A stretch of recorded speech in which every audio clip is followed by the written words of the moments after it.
because That's true. we are sad. Mia's not joining us anymore because she is doing her adventure stuff. Yeah, in she's Vancouver. in the van. In the van. She's in the van. Get in the van, Mia. Get in the fucking van. So, no one called the authorities. She's in Vancouver. She's not in a van. She's not in either of our vans. No. My non-existent van. We are streaming on August 30th. Is it August 30th already? Yeah, Jesus. I tweeted about it earlier. August has just flown by. So this is our last stream of August. Oh, goodbye, August. Goodbye, August. It's been great. You've been really warm. Yeah, fuck you, August. Yeah, good God. Oh, it's nice today almost. It's super nice today. I'm wearing like, if you guys could look down, you can't. But if you could, you'd see You can tilt the camera. No way. Listen, if someone wants to contribute to your Patreon, then they can see, my cash and prizes zone. But if they're not, then this is all they get. Yeah. I'm wearing jeans. All the $10 patrons will post a picture later.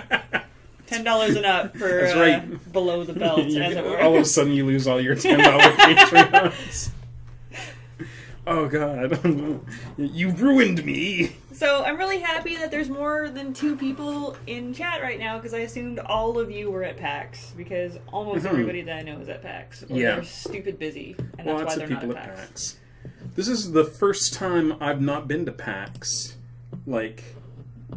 It's so weird. This whole week I've spent all this time feeling like there was something that I was forgetting. Something important. I had phantom anxiety, phantom packing anxiety, except I couldn't. For those of you who don't know, Jeff has been at every single PAX except this one. Yeah, since 2004, the very first PAX, I've been to them all. And so this whole week I was like, God, I'm supposed to be doing something. What am I supposed to be packing for PAX? I'm not going to PAX. Relax. And then an hour later, calm down. The jitters would come back and be like, what am I supposed to be doing? No, Nope. Still PAX, still not going to PAX. Just chill out, man. The first PAX was wild. It was at the Maidenbauer Center, which is in this area, not in Seattle proper, outside, on the outskirts of Seattle. I'm not very good with the geography of the area, so I don't know specifically where. I'm sure someone on the chat will know. So yeah, it's weird.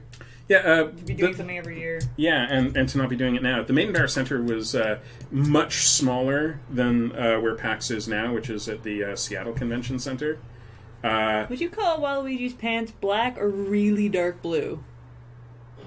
I would call them really dark blue. It seems like we're getting uncomfortably close to chat right now, but we're actually looking at reference photos. Hey guys, what's up? Hey. How you doing? Real good. Yeah, I think you could go either way, but I think dark blue. Yeah.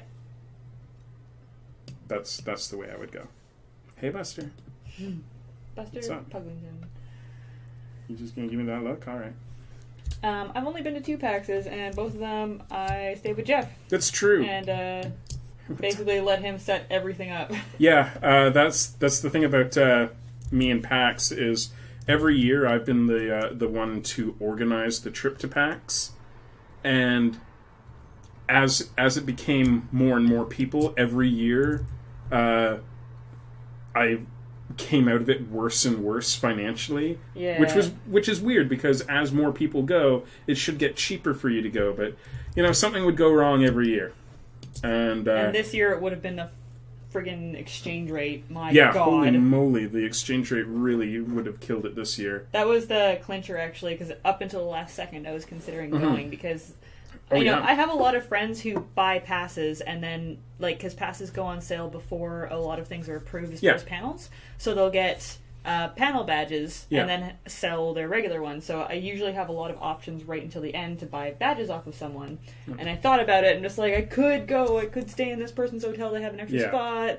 But then getting there and back. Well, it was Brad who actually said that our dollar had tanked to the lowest point in 15 years or something like that, and I'm just fuck, never mind. Like $1 American costs us $1.35 Canadian or something like that. Yeah, it's not okay. It's insane. Considering the first time we went, our dollar was particularly high, and we still overspent like ludicrously. Not gonna happen. Balthazar, it's kind of PAX Lamentation Day, but I don't know. I'm not sure I actually feel that bad about not going to PAX this year, to be perfectly honest. I mean, I like PAX, but unlike a lot of people, and, you know, probably unlike a lot of people here, I'm not really that big of a gamer. I like games, but I started going to PAX because of the comic. Like, I was a fan of Penny Arcade, the comic. They were doing what I wanted to be doing, which was making a comic, presenting it online, and making a living off of that. Absolutely. And I went with you the first year because I thought it was going to be exactly that. And I was really disappointed that there wasn't more. And they have gotten better at that because I skipped 2 years after my first one, and I went with you last year. And last year there were so many... oh my god, the amount of art that I bought, like, that I still haven't framed yet, but I loved it. Like, I enjoyed every single second of, like, going around being like, what do you draw? Give me your fan art. Yeah.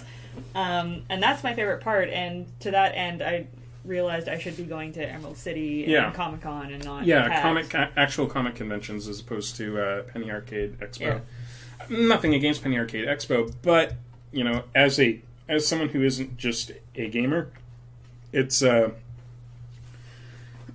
like I spend the least amount of time when I'm at the convention. My time is spent going and looking at art and looking at cool toys and stuff.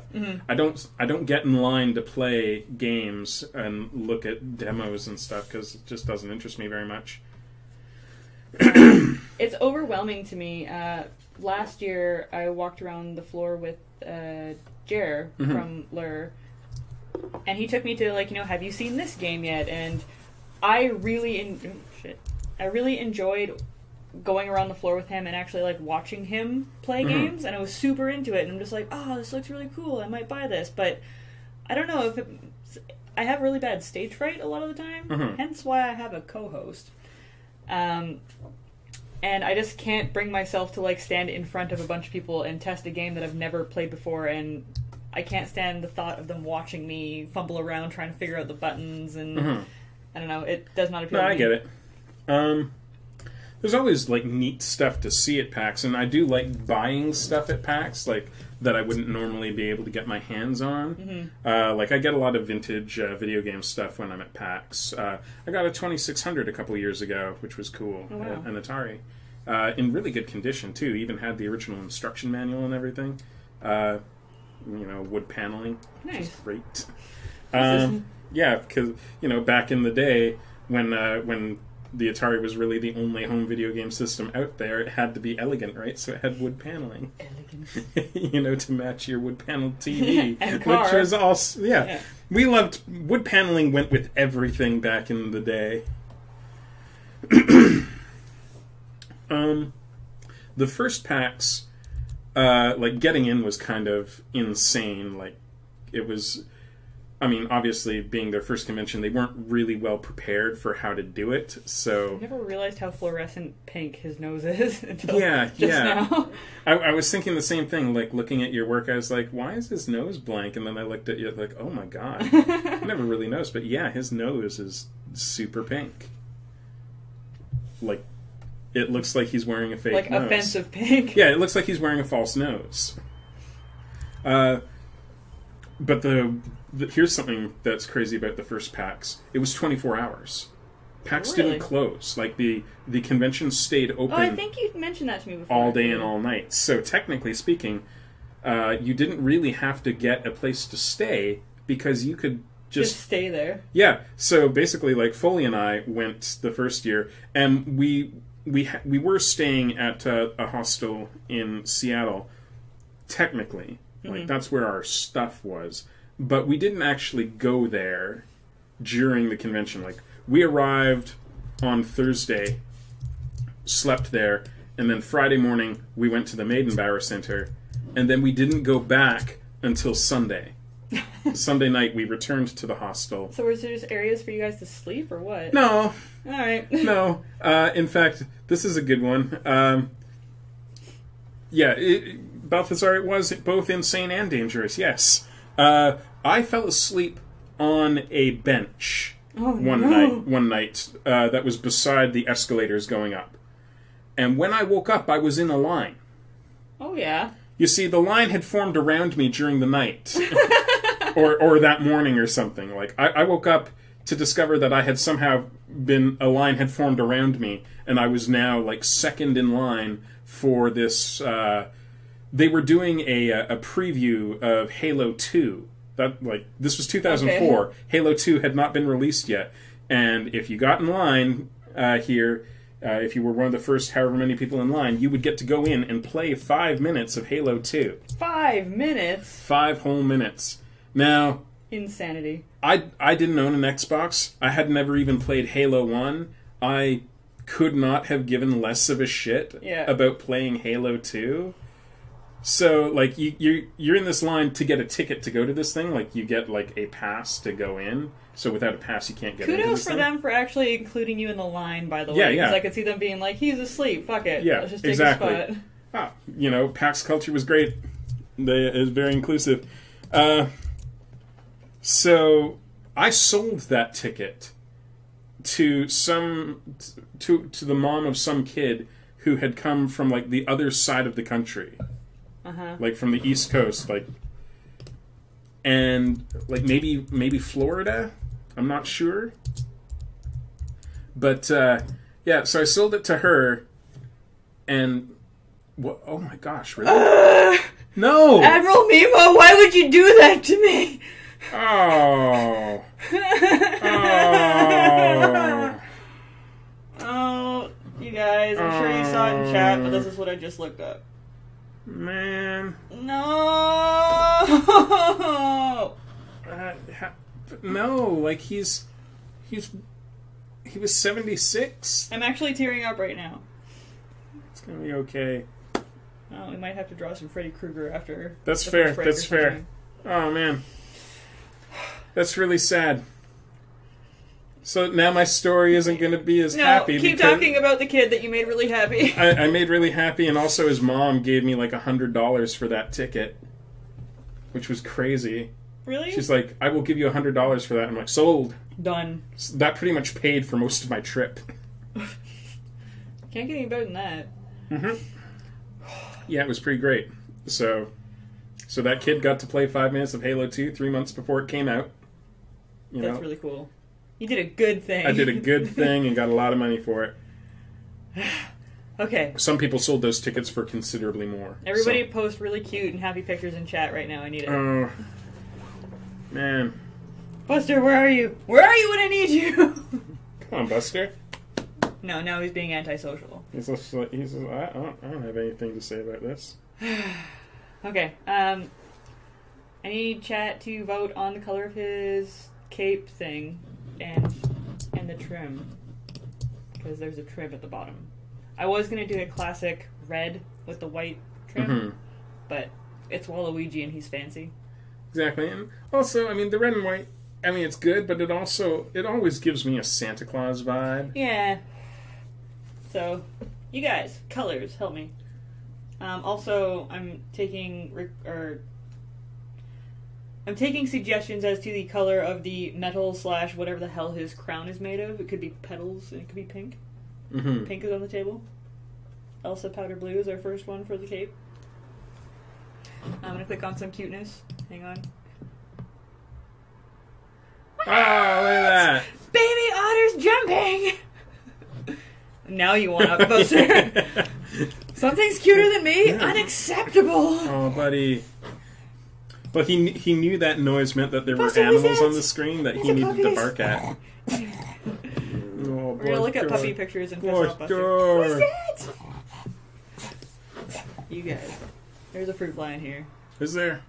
It's gonna fly into my vision at some point. Aww. They always do. Oh, yeah. Buster hates Eevees. Oh, yeah. Oh, no. I'm so sad. Okay, I'm not gonna think about it. What color is it? Lipstick. That's easy. Oh. Pink or red? Oh, his nose is already pink. I would go red. Okay. We have a vote for green cape with blue trim and Elsa powder blue for the cape.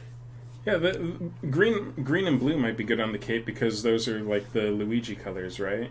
And he's the anti-Luigi, so.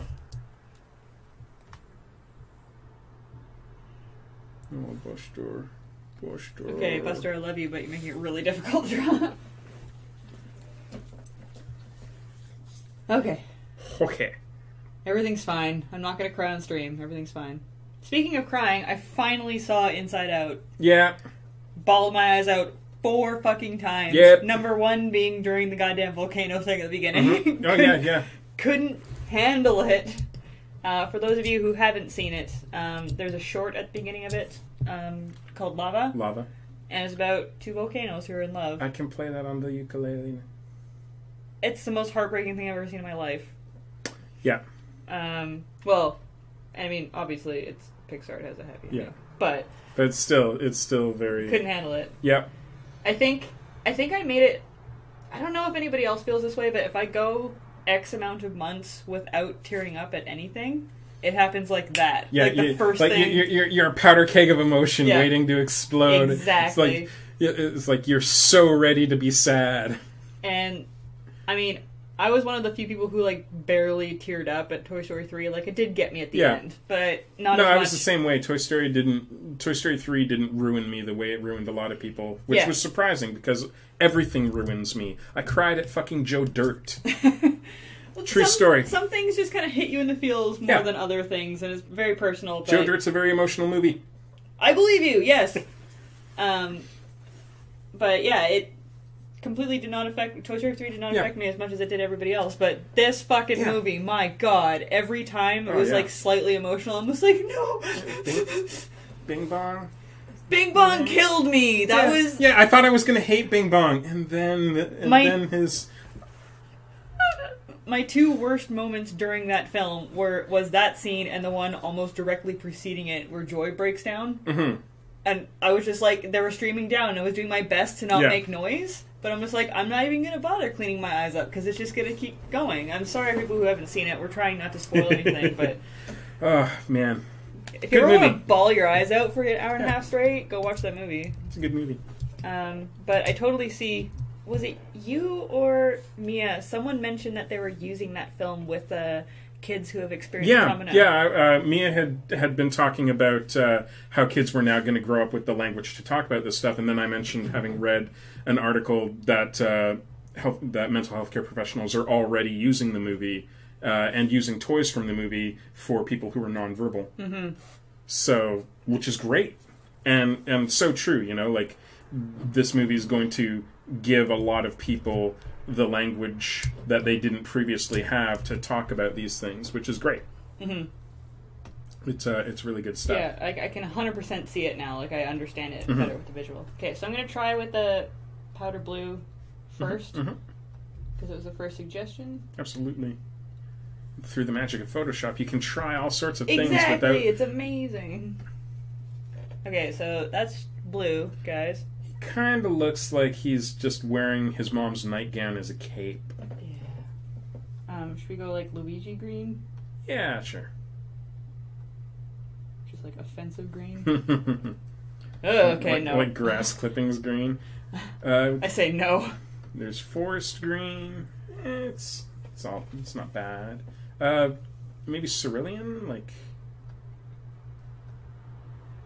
Oh, cerulean's more like that. You know, I never know. I always think cerulean is a little lighter, like more green blue. Buster, are you kidding me? Buster, listen. But Buster's got a new command now. Does he? It's called listen. He stops barking and shuts up, but I have to give him a treat. Gimme. Good boy. No, I guess that's cerulean. Okay, I'm wrong, but about what cerulean looks like. I'm really bad with colors. Color theory is just like I'm shit at color theory. Coloring my art is my nightmare. Oh yeah. Oh yeah. Like I always feel like I got my black and white art and I'm pretty okay with it. It's too dark. Yeah. I'm looking only at the screen. It's too dark. Yeah. You guys. I'm having a crisis here. Help me. I don't know. Pink. No. I don't know. He's Waluigi, Queen of the North. See, I was thinking more in there, you know, like that kind of...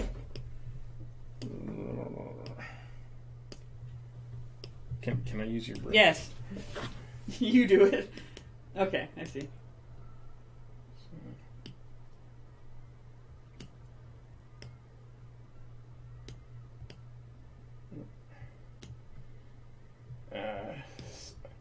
Hey, these stupid corner things. There we go.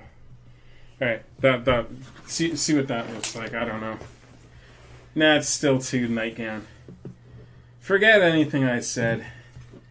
Okay, guys, help me out. The worst. Does anyone know a color that no one's invented yet? We could do that. Yeah. We need Vanta Black in here. You know what? Let's just make it lens flare.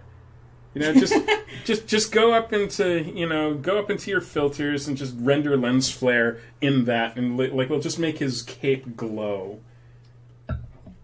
This is Manga Studio. I don't know how to do that. Oh, is it Manga Studio? But we can transfer it in afterwards and give it like 18 horrendous lens flares just because we can. Absolutely. Sploom, yes, Admiral Memo. I can totally read, by the way. Words. I read your name real good, Admiral Memo. Fuck it, it's pink now. Okay. No, I'm going with nose pink. To match his nose. To match his nose. He found a cape to match his nose. That seems fair. Because he's fancy. Is it Admiral Memo? Is that how I'm supposed to pronounce it? See, like I would have gone Memo. We always say Memo at... I was only saying Memo because I've been, recently all I ever hear about is memes. So I just misread it and called you Memo. But I would have pronounced M-E-M-O as Memo. But I could pronounce it Memo if you prefer. Okay, so... Silver.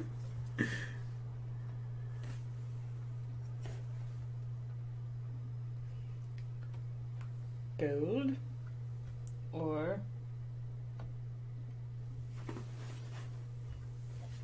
dusty pink. Silver, gold, or dusty pink, chat. Vote now. Oh, it's pronounced Susan. I feel like Jeez. I feel like such a fool. We're the worst. We're the worst people. The very worst. Okay. My eyes are no longer in danger. It's all right. The other cool thing about early PAX in PAX 2006 was the last PAX at the Maidenbauer Center. And at that PAX, at the end of a panel, you didn't have to leave. You could stay in there and, just stay in your seat for the next panel. Okay. Which was great, because it meant for a lot of things that I didn't have to worry about missing a panel because I had a panel before, because both panels were in the same room. They put a stop to that in 2007, which upset me, because it meant that if there was a panel in the room that I was in, I wasn't going to get to see the next panel because I would not be able to get in line for it and get in. Line for the next panel would prevent that. I had a big problem 2 PAXs ago that literally everything the 4 panels I wanted to see. Holy moly, the sun just appeared. Let me fix that. If we have a sunset like we've had the last 2 nights, it's going to be quite a sight to see. Oh, yeah. The sunsets have been, amazing recently. I think it's because the majority of the interior is on fire. Yeah. I've got 2 votes for silver and 2 votes for gold, and 1 vote for not the pink. So, between silver and gold, someone needs a tie break. It's probably going to be the next person to answer it. Alright. But both, 2 PAXs ago, I wanted to see 4 panels, and 2 of them were at the same time, and the other 2 were at the same time. Mm-hmm. So I went in for 15 minutes of the lure panel and ran to the other one, and then the 4th one I just had to flat out skip. Going with silver. Yeah.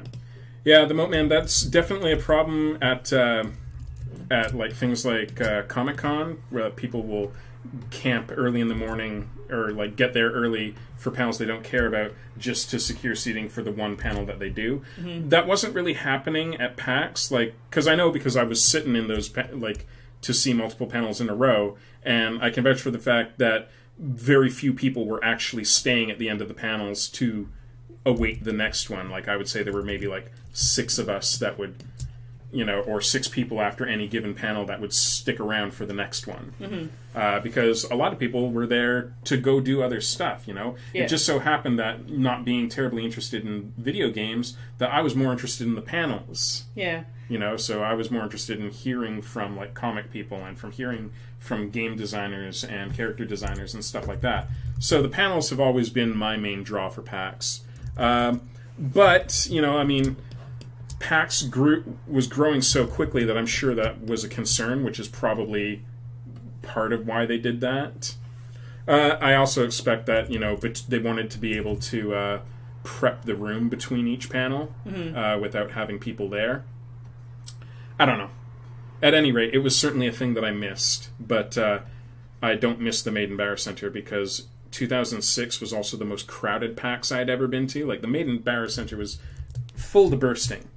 When we moved over to the Seattle Convention Center in 2007, oh man, so much better. 2007 was really a high watermark for PAX as well. Will Wheaton gave the first keynote speech that year, which was amazing.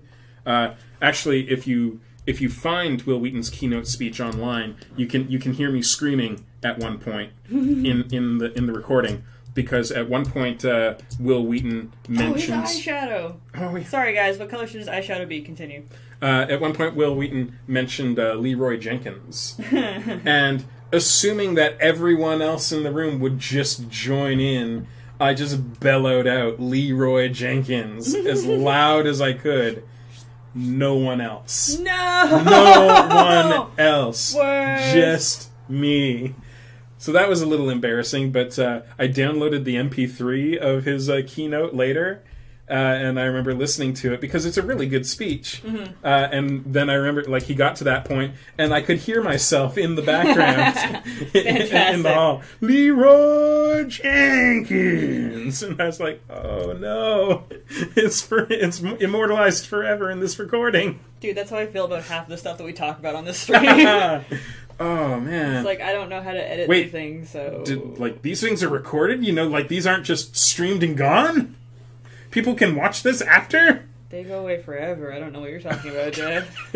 No one will ever see these again. Thank goodness. God. Because, practically all I talk about is, butts. Yeah. And that'd be embarrassing. Butts. So many butts. Oh, man. You've tuned in for the most mature of our streams. Yeah, we didn't have very much of a plan going into this because we expected all of 4 people to watch this time. So. Yeah. Luckily, I am entertaining and charming, and I have so much to talk about all the time. So, let's talk about PAX stories, because that's what the topic is. Yeah, the end. PAX. I can speak words goodly. PAX 2007 was great. I got to meet Will Wheaton for the first time. I got him to sign an Atari cartridge for me. Because during his speech he talked about the Wizard of War. I have a photo of me with him. I'll find it for you guys. Cool.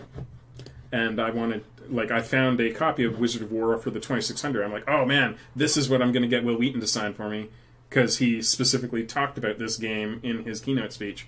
So that's what I did. Stephen Bomb's next week? Yep. Yes. Thank goodness. So happy. I got to meet Felicia Day. She's super great. That's good. Yeah, she's super nice. I got to watch her get Bad Horsed, which I hadn't seen Dr. Horrible's sing-along blog yet at the time, so I didn't know what Bad Horse was. I don't think I ever finished it, actually. But she was there. She was being interviewed by somebody, and then all of a sudden these four guys dressed as cowboys just show up and immediately start singing the Bad Horse song to her. Okay. And then just as quickly disappear into the crowd. It was really strange and really hilarious. It's fantastic. And, of course, it works for her because, she was in it, so she knew exactly what was going on. Unlike me, I was like, what's happening? But it was pretty great. What is this? God, look at all those pictures. I think you are so far pretty. Back.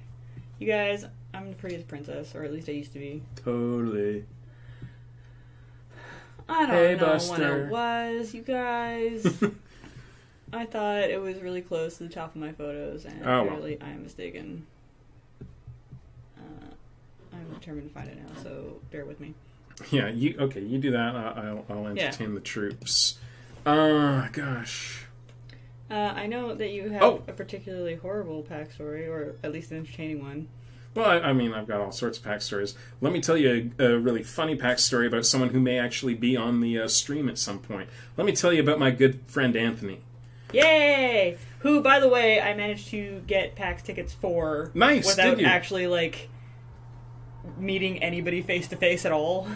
Right on. He messaged me, and luckily a friend of mine happened to have a couple extra ones that cool. no one claimed, so...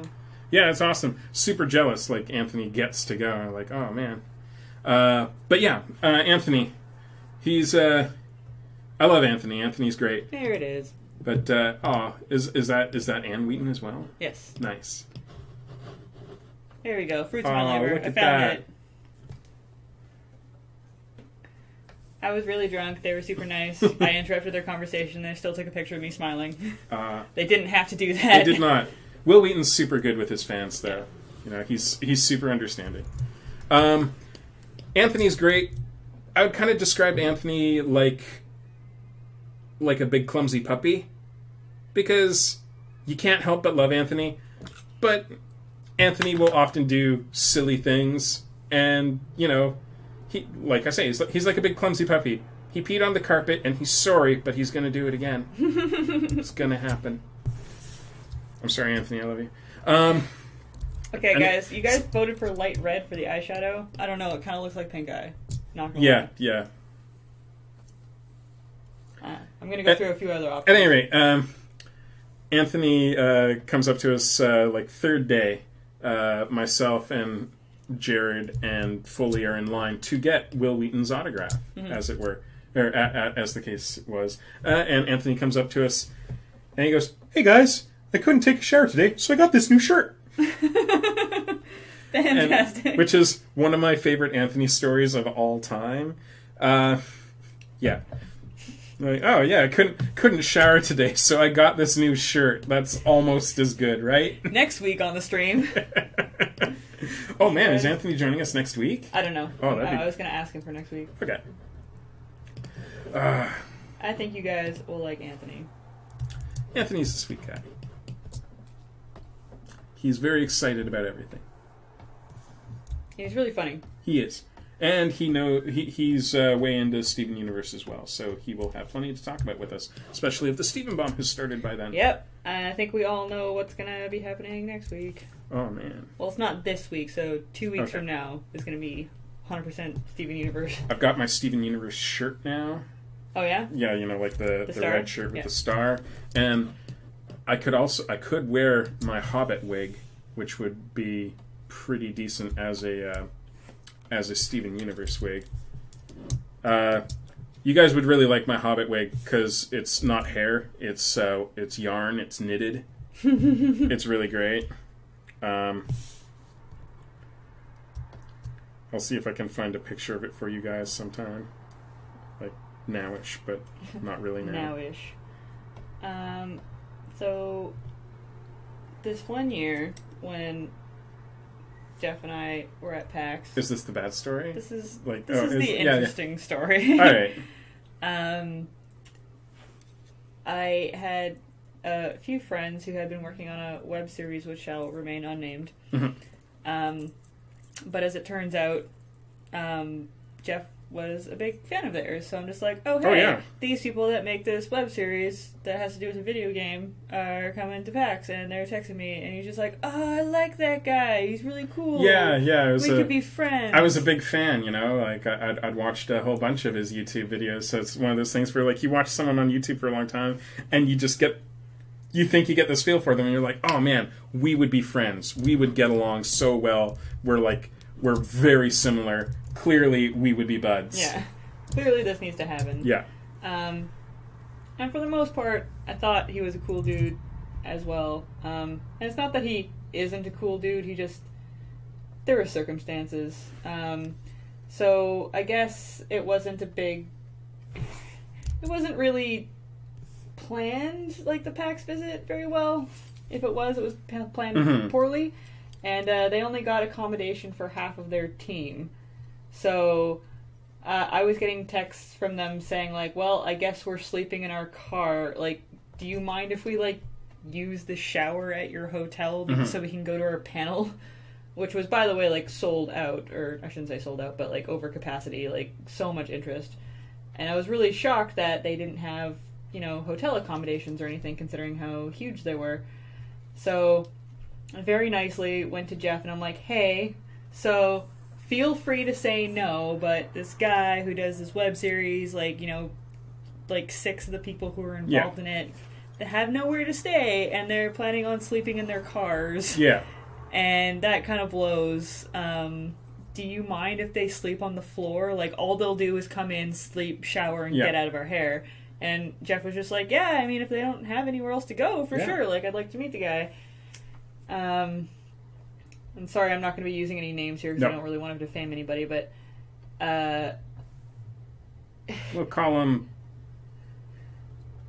Pugsley. Pugsley, yes. So Pugsley wasn't exactly what I would call grateful about having a place to stay, and like every once in a while he would come up to me and be like, you know, thank you so much for, you know, letting us stay. I'm just like, yeah, it's actually not my hotel room, it's Jeff's hotel room, so maybe thank him. And he would kind of look over and be like, thanks, man, and like walk away. Yeah. And like forgot his name several times, like forgot who you were at PAX. And it was just this like big shit show because like there was no room to walk in the hotel room because everywhere there was a person and, like, people's girlfriends. And the thing is, like, everyone else from that group was super good to me. Like, everyone else in that group was super kind to me. And he can be nice. I think that he had just had enough that week. But that's probably one of the most interesting PAX stories that I had. Yeah. We had, like, really famous YouTubers sleeping on our crazy hotel room floor. Here's the knitted... Oh, cool. Show the chat if you can. Yeah, I'll try. It's a super cool Hobbit wig. It's made of yarn. That would totally work for a Steven Universe cosplay. I found it on Etsy. They were wigs for babies. This lady knitted these yarn these fun yarn wigs for babies. And when I saw that, I was like, "Oh man, that would be perfect for my Hobbit costume for the Hobbit premiere," because this was when the first Hobbit movie was coming out. Mm-hmm. So I messaged her on Etsy and I was like, "Listen, can you do one of those, like, adult sized?" And she's like, "Oh, I guess I could. What for?" And I need it for my Dr. Hoobit costume because I was going to the Hobbit as a mashup of Doctor Who and the Hobbit. Fantastic. Like the Tom Baker Doctor Who. Like I was wearing the scarf you made me, the Tom Baker scarf, and you know that was very close to Tom Baker hair, and then I wore a hat over top of it and everything, and then like the Hobbit gear underneath it. I had these feet with carpet samples on them for my feet, which was great. Feetsies. Yeah, it looked really good. Speaking of costumes, we're 2 days away from September, and it's socially acceptable to start talking about Halloween now. It is. And which is also exciting. Super exciting. For those of you who want to see, these were my Hobbit feet. And that is carpet samples. I've seen them. Yeah, they're great. Yeah. It was a great costume, but as soon as I told her it was for Dr. Hoobit, she's like, yes, absolutely, I will make that. That's fantastic. I love those people where they're like, I understand.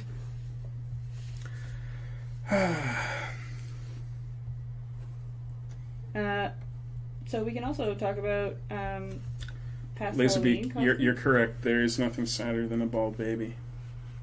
Just get my hat on there. There we go. Oh, Jeff. I know. I miss my hair. It gets cold in the winter.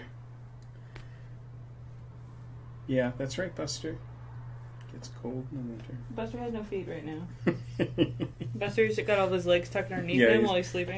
He's not so much a pug as he is a slug.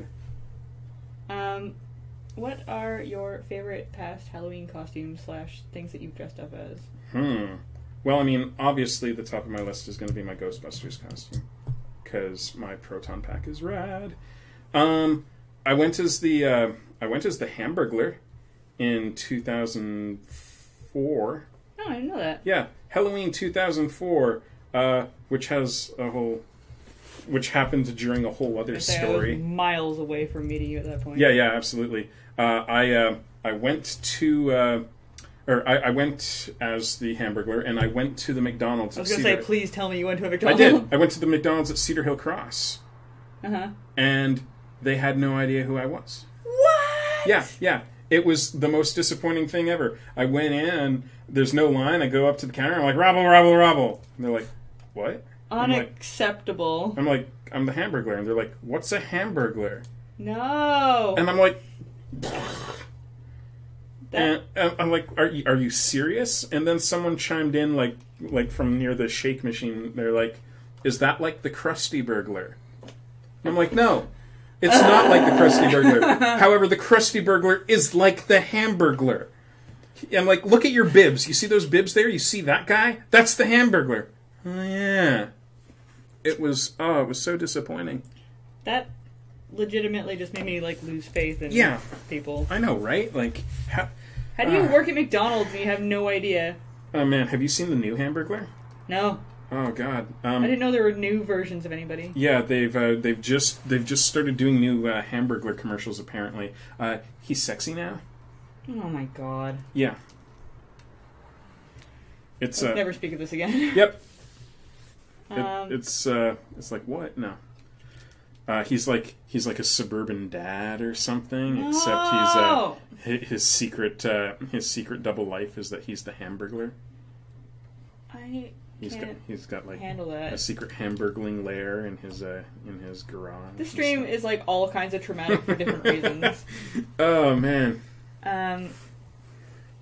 My I think claim to fame costume has got to be I did a pretty kick-ass Lulu from Final Fantasy X one year. I thought you were going to go with Harley. No, I never went as Harley. I did go as Poison Ivy and had one of my friends dress up as Harley, and while we were out, we ran into a Catwoman. Okay, so your Harley costume was from something else? Like, because you had the... Oh, right, I did do Harley. Right, yes, never mind. That was pretty good, too. Yeah, I thought your Harley was epic. You guys. Hang on. Yeah. Do you guys want pictures of these? Yeah, absolutely. Hang on. I will speak for the chat. You guys absolutely want to see this picture. Like I know which picture you're going to choose because it's the most epic picture of you as Harley ever. It's one of my favorite photos of you of all time. Think of where there would be. Sorry, we have to dig through some photos, so keep talking. It's all right. Other Halloween costumes. Okay, well, here's one of me as Ace Frehley.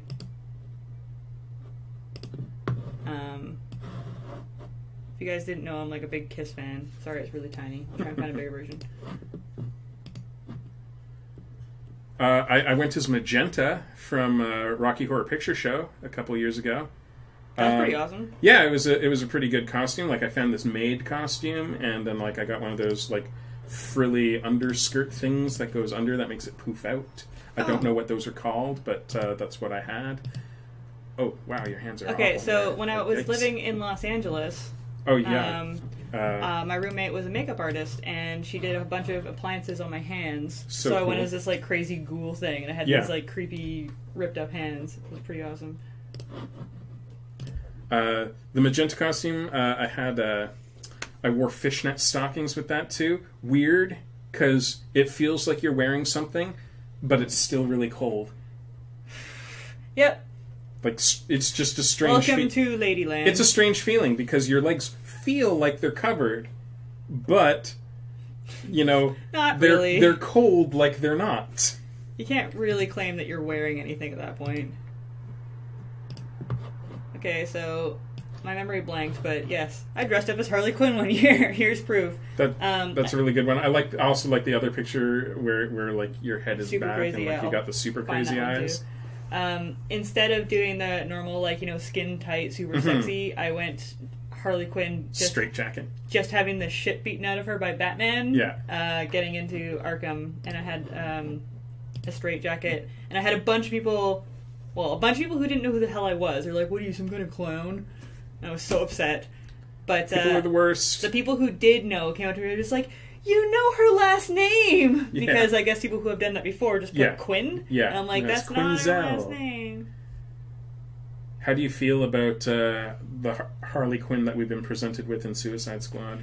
I don't know. I'm reserving judgment on it. Like, I'm well on the fence for that. I'm super on the fence because, like, I haven't actually been offended yet because I accepted the Harley in the Arkham games, and I didn't quite like her because it was so different from old Harley. But I mean, like, they're gonna change, and I have to accept that. This is from several years ago. You're Navi. This is the year I went as. Do you guys know Video Game Reunion? I don't. Okay.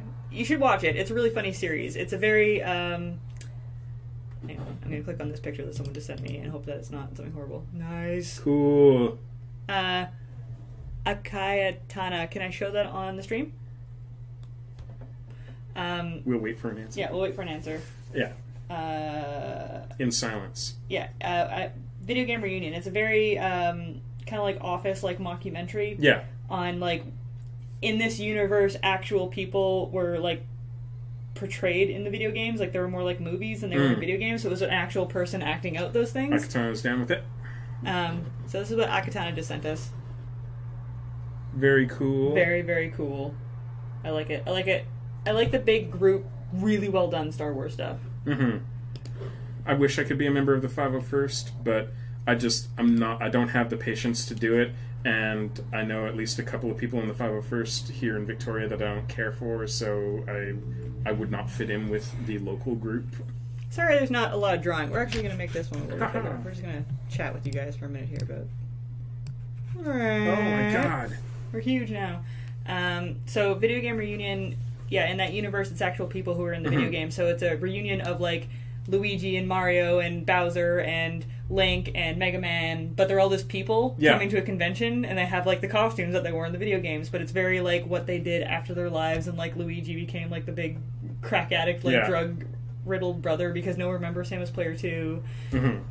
Peach is even worse. Yeah. It's really funny. I highly suggest you watch it, but they mention at one point, because Link thinks that Zelda's been cheating on him, they're, like, the very hoity-toity, like, white picket fence yuppie couple. And Link thinks that Zelda's been cheating on him basically since the game franchise ended. And she's just like, I never complained about what Navi following you around. And he's just like, Navi? She just does the websites. And I pictured this, like, person with, like, little wings on smoking a cigarette, like, doing the website. So this was my Navi costume that was Video Game Reunion inspired. And it's just... when I went out that night, I had glow sticks attached to me as well, so I was glowing blue. Nice. Did you ever see this web series called There Will Be Brawl? No. Oh, you gotta watch that. It's epic and long, and it's like takes place in like this grungy universe, like the Super Smash Brothers universe, essentially. It's super great, and I don't know how to describe it other than you need to watch it. Hey everybody who just joined us, sorry we're taking a tiny break from drawing because I'm showing Halloween costume pictures. Speaking of that PAX, here's Jeff and I at that PAX. Yeah. Can I show this? Yeah, go for it. Oh god. This is back when I still had like the mustache portion of my goatee. and why I drew you like that for a long Yeah. time. Yeah, absolutely. Yay, Jeff and I at PAX. I never liked having a mustache, but it just seemed like that's how you did goatees, and then one day I was going to shave off my goatee, and I shaved off the mustache first, and I was like, hey, wait, I could just leave the chin part. That's, I don't give a shit about the chin part, but the mustache part sucks. Oh, here's me as Chell, too. Yeah, yeah. Man, I've had a lot of fucking costumes. Mm-hmm. These me as Chell. And that's the portal gun that my brother bought for an obscene amount of money at the Child's Play dinner, and it's super, super, super cool, and I want it. Emerald Mimo has something to show you, Jeff. Does he? Dun dun dun. Okay, we have to be closing on it soon. I'm getting to that era. So many photos. Hang on. Let me move to the edge of my seat here. All right. I'm on the edge of my seat. Let's do this thing.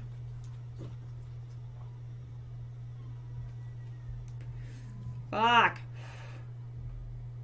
Okay, it's gone forever. There it is. Hang on. It's a YouTube thing. What is it? Is there sound to this? I don't know. Oh god. It's probably in Is it Oh, drawings? yeah. It's there will be raw fan art. Ah. I see.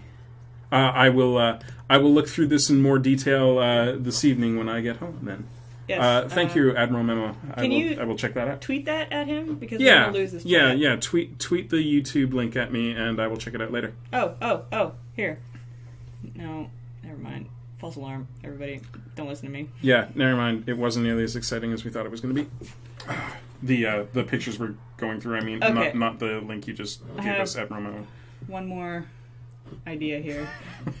I'm sorry, you guys. I'm the worst. It's all right. It's definitely in my cover photos. I wonder if I have any other good costumes. It's definitely not in my cover photos. Not really. It's gone forever. It's fine. Everything's ruined. Everything's ruined. Yeah, I can't think of any other really good costume stories I have. I have a story about the first time I took out the Ghostbuster costume in public, though. Do it. Okay, so my friend Melissa and I, one Halloween, went down to the local gay bar for their Halloween costume contest, Paparazzi. Okay. And so I was dressed as my Ghostbuster, and this was the first time I'd done the proton pack in public. It was about 60% done, but your average person can't tell a 60% proton pack from a 100%. All they see is proton pack, and they go nuts, which is great. Melissa's costume was way better than mine in that I think it was just way more creative. Ha! There you go, you found it. I could have just looked under the Halloween. Oh man, who would have thought Is it this one? Yeah, that's my favorite one because you got the super crazy eyes. Okay. And the villagers rejoice. This is my super crazy Harley Quinn. So rad. I think I have a... Yeah. So, like I was saying, Melissa's costume way better than mine because she went as Ecto-1. Okay. So she had like this nurse's costume, red and white, like white costume with red piping, because the Ecto-1 is an ambulance. Yep. And she had like these cool like white stripper boots with like medical like red crosses on them, and she had like the nurse's hat, and she put a siren light, like a blue siren light, in the hat. That's fantastic. On her head, so like she could turn that on, and it would just revolve. And I had a couple of Ecto-1 license plates, so she wore one of those like on a little string on her butt. Mm-hmm. So it was just she had a license plate on her butt. License plate on the butt, and she made a medallion, like a Ghostbuster emblem medallion, to wear on her chest as her hood ornament. That's fantastic. Yeah, it was great. So that's really clever. I like it. Is costumes. Exactly. Like I mean, my costume was good in that like I had like a screen accurate proton pack, But that's not as creative, to my mind, as somebody going as the Ecto-1. Yeah. You know? Like, that costume was just, like, a home run to my mind. I was really upset at the costume contest that she didn't even make it into the top 3. That was a bummer. Yeah, that's super upsetting. However, you know, what the other thing that upset me about that was that I took 3rd place in that. And... which I don't mind, because like one of the people who beat me out was this guy doing this really amazing Pee Wee Herman costume. Okay. Like super skinny dude in a really good Pee Wee Herman costume. He even had the trick gum from the movie. So I didn't feel bad, you know, losing out to him. But the person who took the number 1 spot was... Wait, let me guess.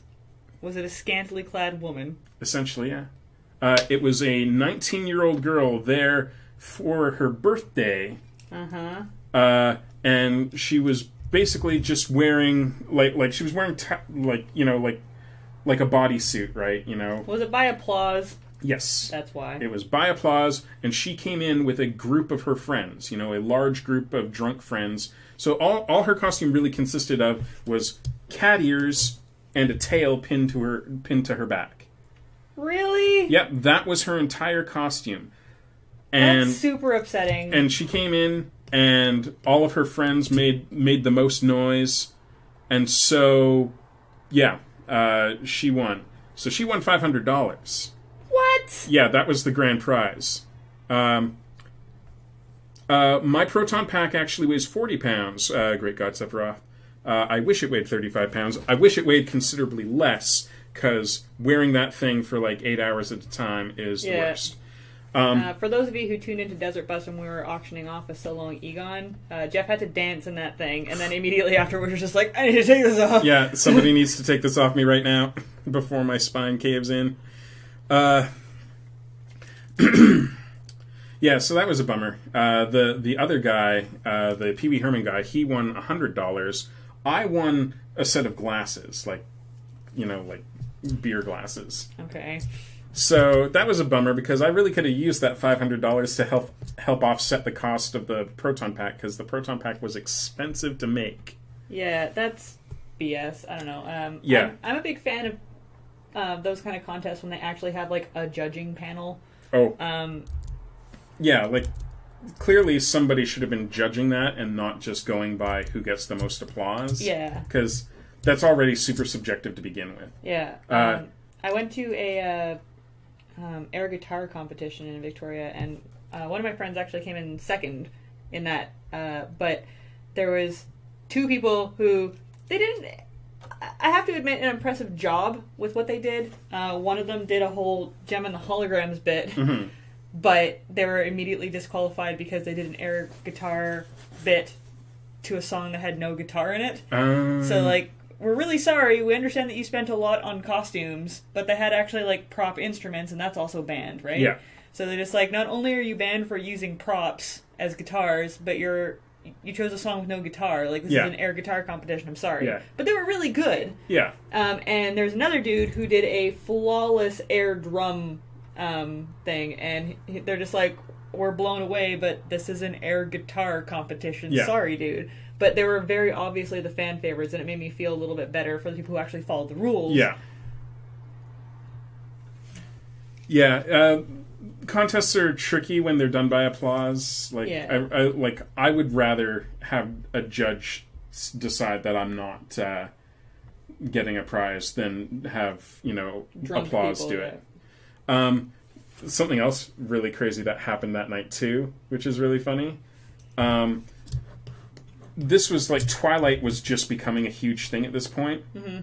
I didn't know dick about Twilight. I still don't know dick about Twilight. So at any rate, this was a Twilight-themed party. Uh-huh. You know, so like all the bartenders had like body glitter on and stuff.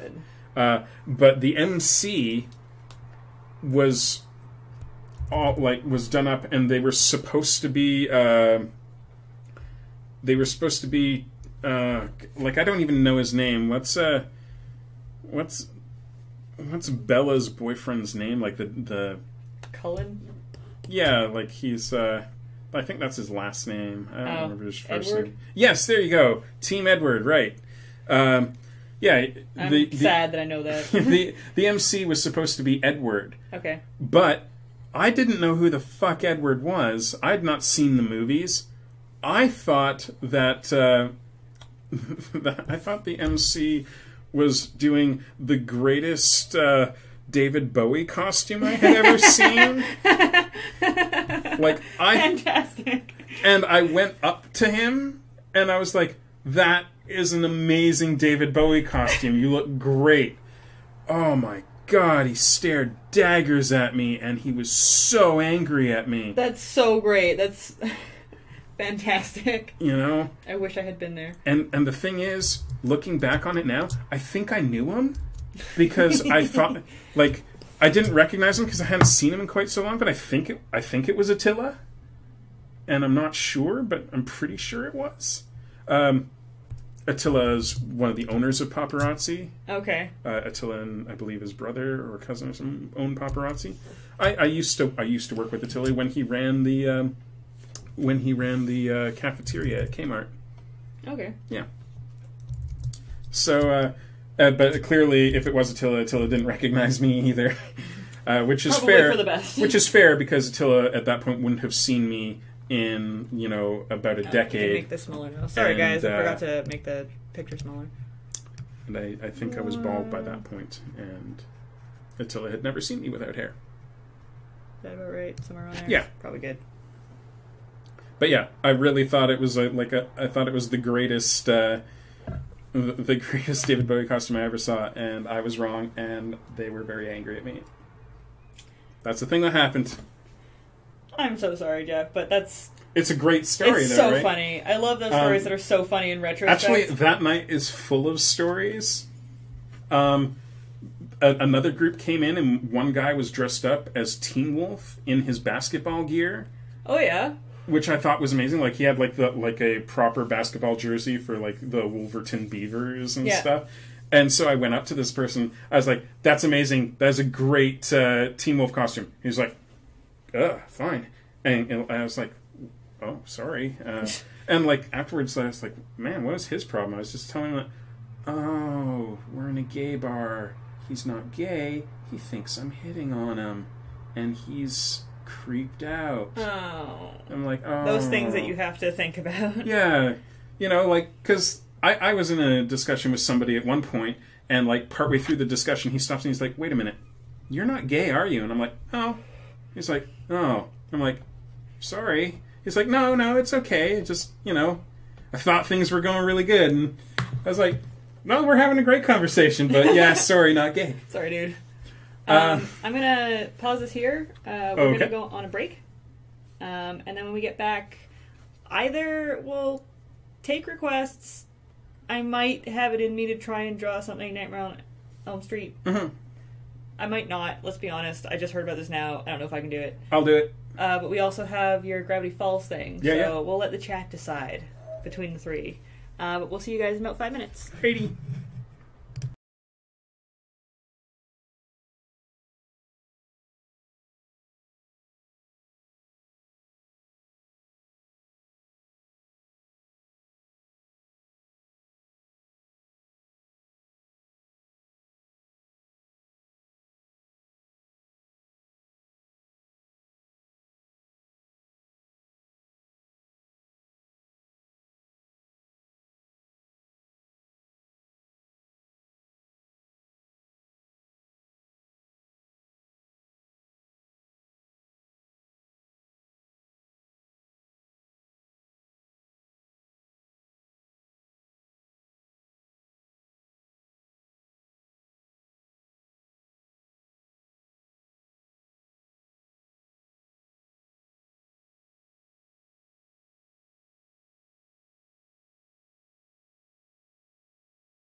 And we're back.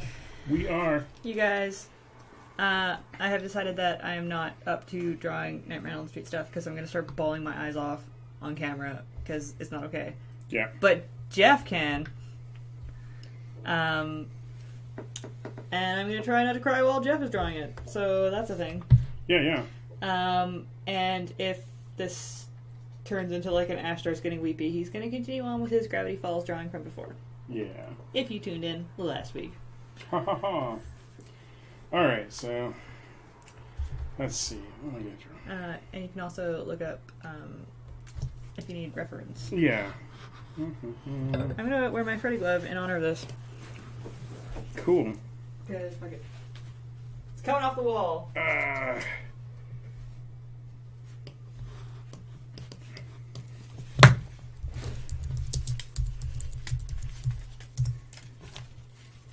There he is. So, this might be interesting to talk about with people who are fans of the series. What did you guys think of the remake that came out in 2011? I didn't like it. I liked some of what was happening. Yeah. Like, I was totally into the whole... Sorry, I had to. I was totally into the whole notion of... I liked that they were setting up so that the movie was going on, like, the did he or didn't he actually I like that do a lot. that, you know? I liked that angle because that was a fresh angle for the series, you know? And I thought, wow, you know, that would really be something if it turned out that the reason that Freddy is what he is because he was innocent framed, and then was killed by the parents, and now he's coming back and is like, fuck you, okay, you killed me, now I'm gonna do what you thought I did. Yeah, and apparently that was a big... If I recall my trivia correctly, that was in the original plot for the first Nightmare on Elm Street movie, and they cut it because back in that day they didn't want to deal with the child molestation thing. Mm-hmm. So it was just he was a child killer, not a molester. And I didn't have a problem with them changing it to, like, you know, or at least insinuating that he was a child molester in the newer one, because that was supposed to be in the plot before. And honestly, it just makes him more evil, right? Yeah. But I didn't mind it because Nightmare on Elm Street is its own beast. Like, it kind of, like, the first one was, like, supposed to be scary. And it was in that day. But then after that, they became very silly almost in a lot of ways. Number 2 is ridiculous. Most of them are really ridiculous. Like, and I'm not gonna lie, I fucking loved Freddy vs. Jason. Like, I was a huge fan of both of those series, and it was exactly the right amount of stupid and scary, or not even scary, stupid and gory, and just hit all the right notes for me. But I felt like the remake was really like, no, this was supposed to be a horror movie, so let's try and make it a effing horror movie, and I appreciated it for what it was. It took me a while to get used to the makeup, because they definitely went very much more burn victim. Like, I actually just read an article from the makeup artist on that movie, who puts a lot of the blame for why it didn't turn out the way they wanted on the digital people, because apparently as it got further down the pipeline and the original content creators had less and less control over what was going on as it was getting closer to release. Destiny's Child member didn't get killed in a sleeping bag, but she did get killed by... Was it... I don't remember who killed her in the end, actually. She was mouthing off to Freddy in that movie. Sorry, continue. So apparently, like, the digital people kept adding more holes and stuff to the face, which weren't supposed to be there. And they were really inconsistent about it, too. So, like, they would change from scene to scene or shot to shot. That's unfortunate. Yeah, and so it just... Like, because what they were going for with the makeup effects was, you know, to make him look like an actual burn victim. Mm-hmm. And it was very Two-Facey makeup, actually. Yeah. Like the see-through lip and stuff like that. I'm trying to figure out what's going on in your drawing, sorry. He's a director, so I'm giving him a megaphone. Do it, yes. Love it. I don't know, like, I very much saw the difference in between, like, the genre divide in between the new one and the old ones. Like, there was a lot of stuff that they didn't keep in, there was a lot of stuff that they kind of ignored, there was a lot of stuff that they put in that was new, but I didn't hate it, because I felt like it was really trying to get back to being scary, and, like, I was legitimately uncomfortable during that movie, and that's a goal of horror, so... I just, like... Jason X is slamming the person into the sleeping bag while he's not actually in reality. It's like a holodeck, basically, while he's doing that. But in the new Friday the 13th... See, I liked the Friday the 13th remake a lot. I liked it a lot. And I certainly liked it more than the remake of... Halloween? Nightmare on Elm Street. Because, you know, at the end of the Nightmare on Elm Street remake, I was like, okay, it did a whole bunch of stuff from the original, not as well. Whereas the Friday the 13th ones basically took the first three movies and made it into one really cohesive movie. And I was like, oh, this is great. In that one, someone did die by being put into a sleeping bag and hung over the fire. Yeah. I thought that the new... I was actually really shocked that it didn't do very well. I thought it was fantastic. Yeah, I thought it was really good. I was really surprised that people didn't like it. You guys better fucking believe that I'm going to do a huge rewatch after this. Like, you have no idea. And Wednesdays might just be a flat-out tribute to Wes Craven, not gonna lie. Wednesday's comic. I've already done Monday, so it's going up, but I know what I'm doing tomorrow.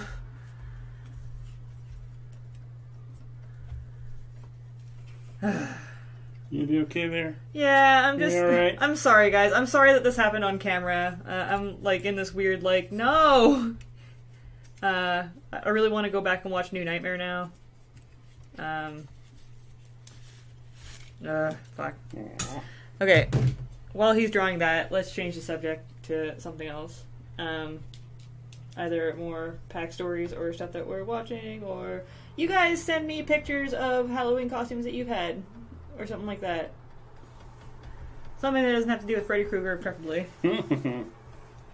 I've got that Freddy sweater that I got at Walmart, because I guess it had been long enough now that they could market the sweater as just a sweater. But as soon as I walked past it in Walmart, I was like, oh my god, that's just a Freddy Krueger sweater. I couldn't find one. Actually, last Halloween, I went as, well, a very poor man's for Freddy Krueger. I remember. Yeah, hence why I have the glove and the hat.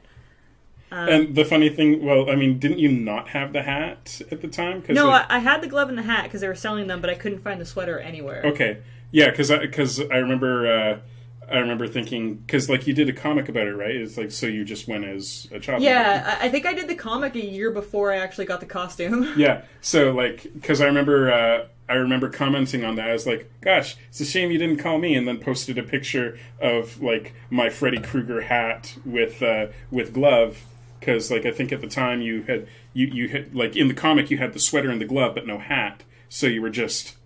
Yeah, and no mask, so you were just a child killer. And I was like, yeah, I've got that hat. Damn it.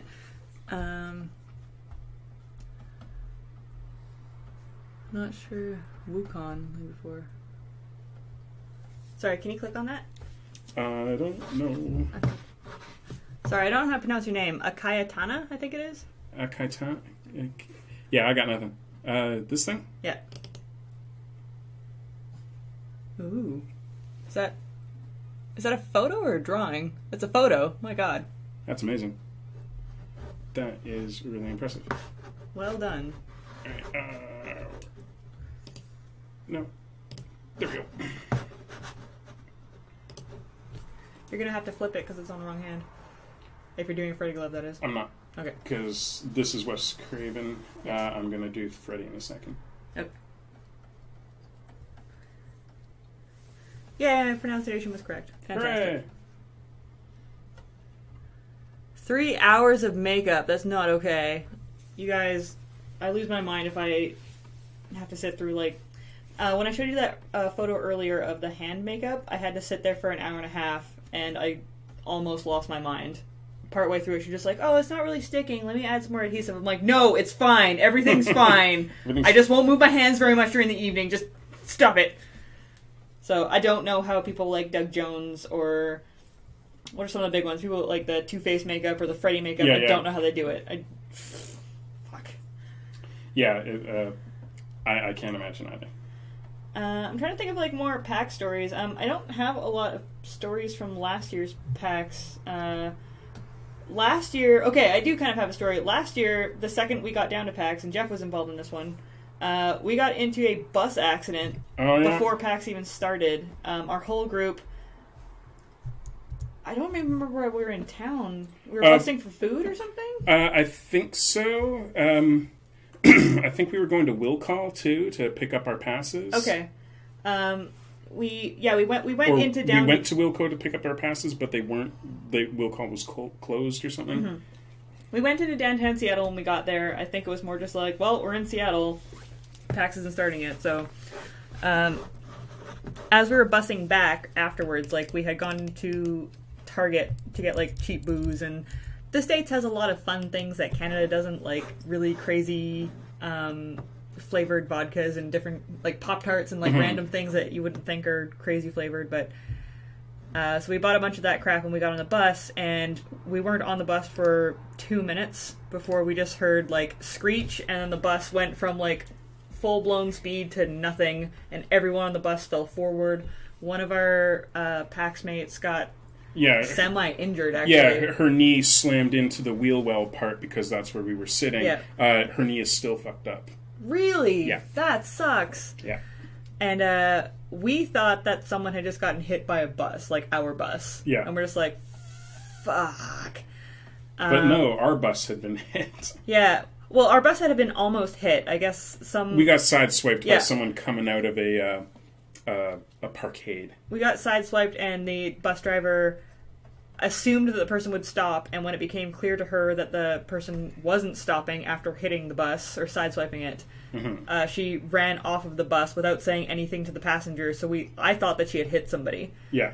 But she was trying to. There's, I guess, policemen on the other side of the street doing something, and she was trying to flag them down to be like, "Go get that guy! He just hit the bus." But because a few people had fallen into the aisle / our PAX mate had like fallen into the wheel well, we had to fill out these like accident reports, and we couldn't go anywhere for a long time, and it was a big deal. And then when the paramedics got there to check out everybody, our PAX mate was the least or the most injured out of anybody on the bus. Yeah.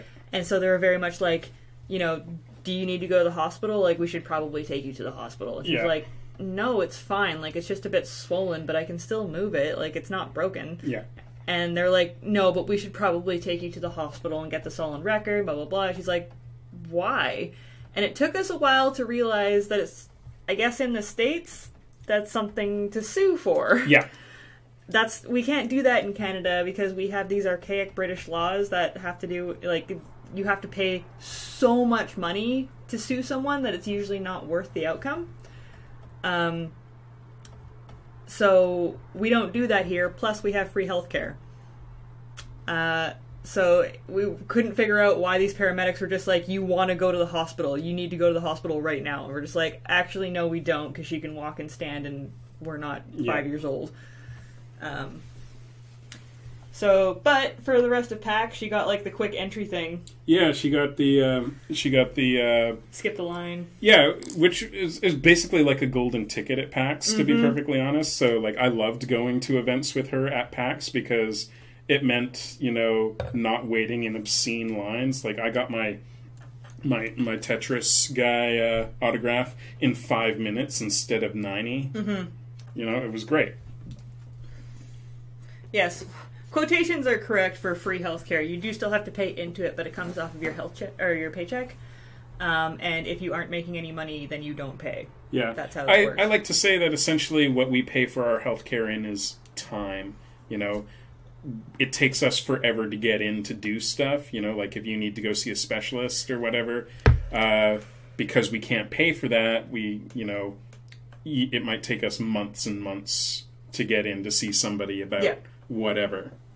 There's no skipping the queue in Canada. when I had to go see a specialist for both a lung problem and another problem. It was several months to get in to see the specialist, but then the actual like appointment that followed was immediate, and it didn't cost anything. Like there's no, check to be made out or anything. So that's pretty great, not gonna lie. And when I was talking about simple things like birth control to my roommate when I lived in Los Angeles, I was like, I'm sorry, you pay how much? Yeah. Because if you have a job here in Canada, or like if you don't make any money, it's basically like $5 to get birth control, if that. And she was paying like $45 a month for it. And I'm like, that's groceries though. Yeah. Like I can't imagine paying that much for really basic stuff. And I'm sorry, America. I'm sorry that you have to do that. Grr. What else? I met a really good Riddler cosplayer at PAX last year. That's not really a story, though. That was just really cool. I like the Riddler. That was just a cool thing that happened.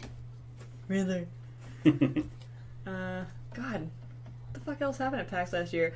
You guys, last year I spent so much time just sitting at the Sheraton waiting for people to walk through. That was like my haunt. I didn't go, like, I went to the panels that I wanted to go to, and I went to the Lure panel, and I went to, a bunch of my friends were on other, like, Tally was on a bunch of panels, and I went to, what was that one? It was like the how to get into, like, video game art or something like that. That I didn't really care for, because it was basically like I knew a guy and I got into video game art, and we were just like, that doesn't help us at all. But for the grand majority of the evening portions of PAX, I just sat in the Sheraton and was just like, people will come in, and it worked. Like, I met so many cool people and had so many awesome just moments at PAX, just sitting in the same seat all evening, nursing a drink. Yeah, the Sheraton's got a really great lounge too. And they had those super cool like potion drinks too that were delicious. This is the right hand for the glove, isn't it? That's the right hand. Be this one. Oh man, I thought I had it because like I was looking down at the glove there, and then and I was looking at this thing, and it's in this photo. I think that's flipped. Yeah. Yeah, stupid flipped. I mean, in Mortal Kombat, he's got it on both hands, but that doesn't count. Yeah. I mean, I'm 90% sure it's his right hand. Yeah, it is because I'm looking at the glove. I've cast doubt now that I'm looking at this picture, but. Hang on. Here, duplicate the layer, and then erase the hand in one layer. Yeah, it's his right hand. Yeah. Yeah. Stupid photo flipping people. The worst. Thanks, Obama. More artwork for... are you talking about Desert Bus? Laserbeaks? Because I'm planning on putting in a Steven Universe lot, for sure, for Desert Bus. And it's going to include a giant print of the Ruby and Sapphire Garnet as like a poster. It'll also probably have the Jasper and Garnet, small versions of the Pearl and Amethyst that I've done, and after the next Steven Bomb, like, unless there's like a super awesome new character introduced in the next Steven Bomb, I really, really, really want to do a Sardonyx stream. So that will probably be included as well. I was actually really hoping to... a little while ago, James said that he wanted to be on a stream if I was drawing him hanging out with Steven Universe on an adventure.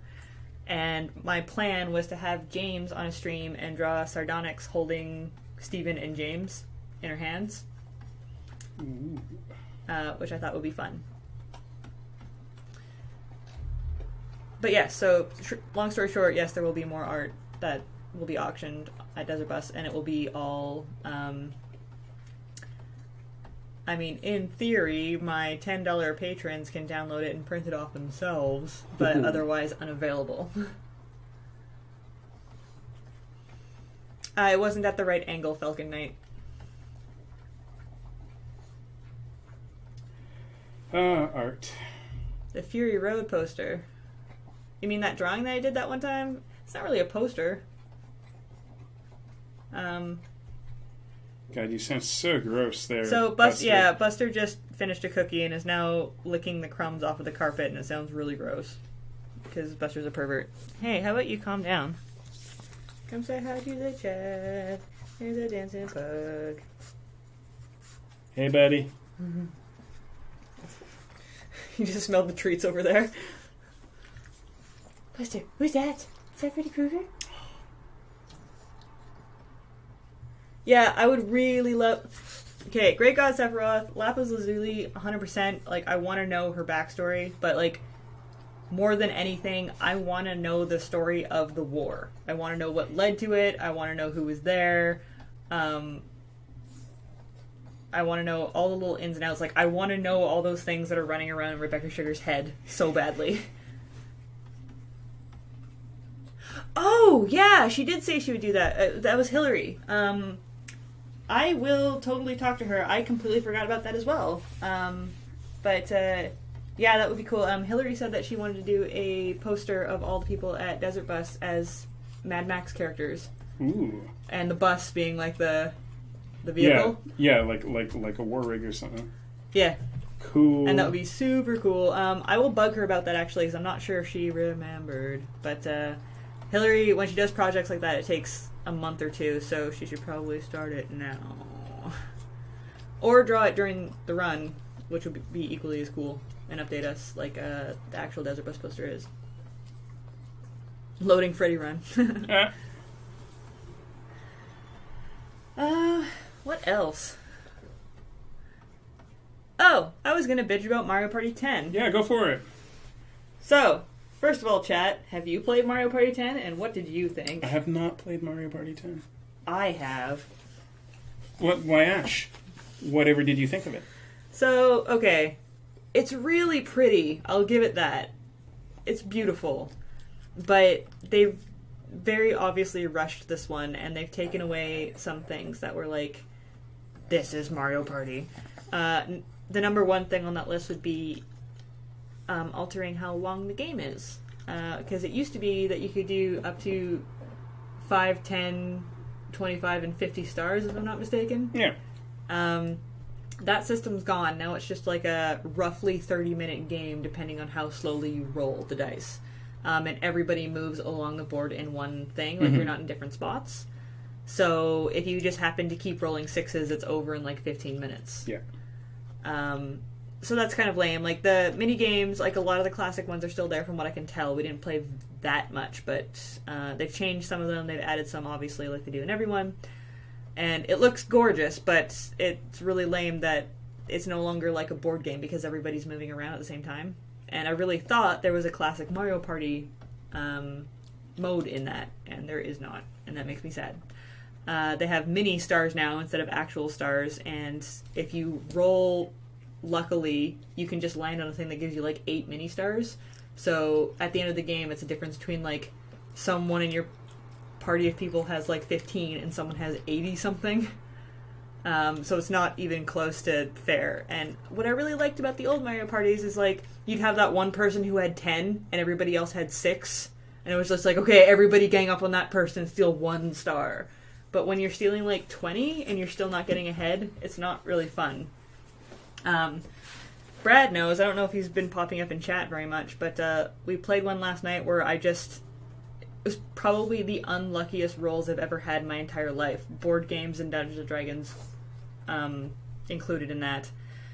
I kept rolling and landing on the shitty blocks, and every time he rolled, he would land on the, like, you gained 20 stars. So by the time we were ending the game, I had 7, and he had 87. Wow.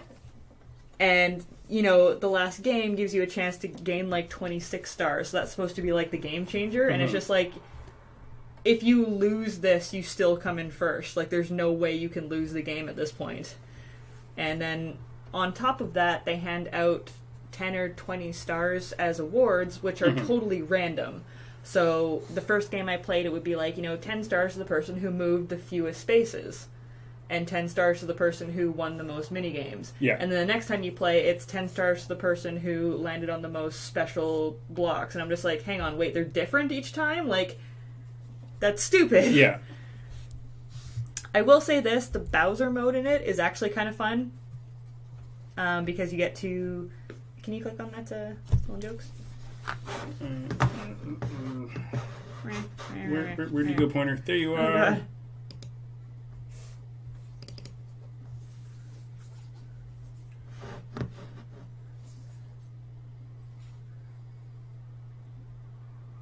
Yeah, that's accurate.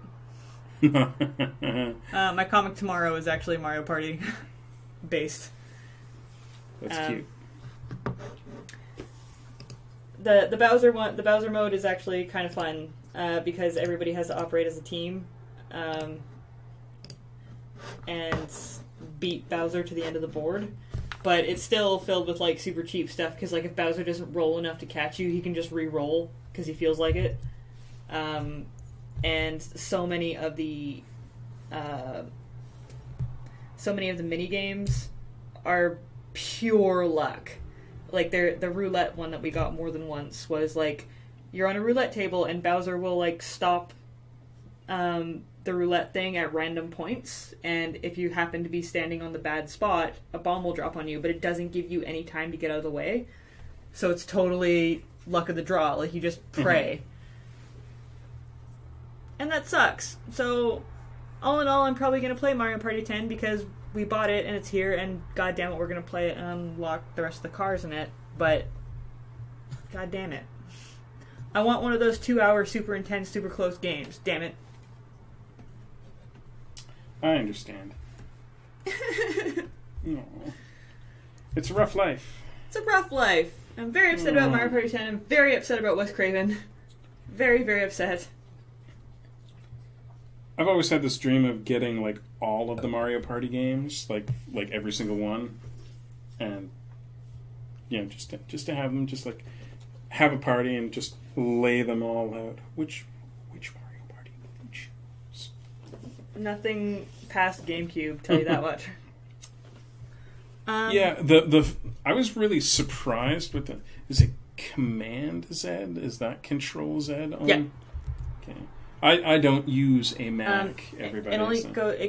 It swaps in between back and forward. So if you press it again, the line would go back and it would flip back and forth. Yeah. See, like on the PC, if I do Control Alt Z, I can just keep going back as far as I want. I'm sure that there's such a thing for. Yeah. Metricos, I watched the first season and a half of Hannibal, and then I stopped because I wanted Brad to watch it with me. So we have this grand scheme of watching Hannibal together, but it's rare that we actually have enough time to sit down and watch a new series together, and Brad also has a backlog of games that he wants to play through, so it's difficult to sit him down and be like, you are watching the thing, damn it. So I really do want to watch Hannibal, and I really, really like it, but I haven't seen the end of it, no. That's a really good idea. Have a marathon party, one game of each. Yeah, that'd be cool. It'd be really fun. The GameCube ones were really good. I was really surprised when the Wii one finally came out, because, one, it wasn't all that great, but two, and I was really surprised that I never really saw anything about this anywhere online. The MC for that game, like the character that was like, talking to you, was such a horrifically offensive racist stereotype. Like it was like essentially the head was like a black ball, like entirely black, with giant red lips, and it was like, I was like, the second it showed up on screen, I was like, holy shit. Why is this a blackface cartoon? This is not happening. Talking to me. Oh god. And I've still never heard anything about it online. Like, occasionally I remember that. I go, oh my god, right. Someone must have mentioned it by now. No. Never comes up. It boggles my mind. Balthazar, I am still currently halfway through season 6, and just about everyone's just like, oh, well, that's probably far enough. I do intend to finish it, but I've been rewatching Walking Dead, because I wanted to catch up again. And there's so much in that I didn't remember, and I've also started reading the comics because I wanted to know how it differs, and so far I'm super impressed with how they handled it, because they did change things, but it's one of the few times that I will say they changed it for the better. Like, they stretched out some storylines and they added new characters, and I like what they added and I like what they took away. So I'm only 12 issues in, 10 or 12. He says, not to condone it, but Japan has different ideas about race and humor. Yeah, I brought this up with Brad not too long ago about how I feel really lucky to have been born in this one little pocket of the planet, because I look at how everywhere else, like including the interior and, you know, eastern Canada sections, and a lot of the US and other countries deal with race stuff. And I'm like, really? Are you kidding me? They get away with that? And they're like, yeah, that's just how they are there. I'm like, that's not okay. That's not an excuse.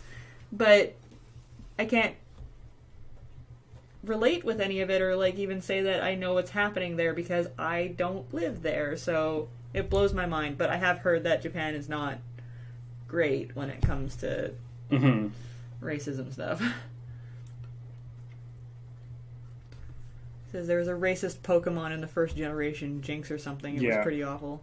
I was never into Pokemon, but I've seen a lot of racist caricatures and stuff that pop up in Japanese cartoons. Dragon Ball Z was bad for it.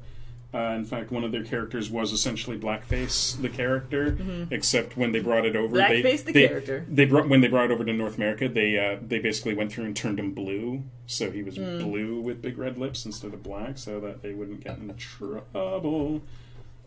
I don't watch Dragon Ball Z, so I don't know who the character is, but it was something I was at least aware of.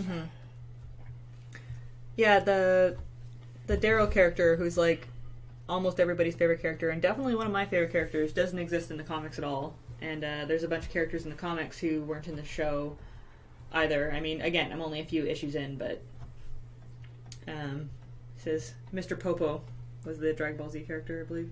That's what Metrico says. I believe him.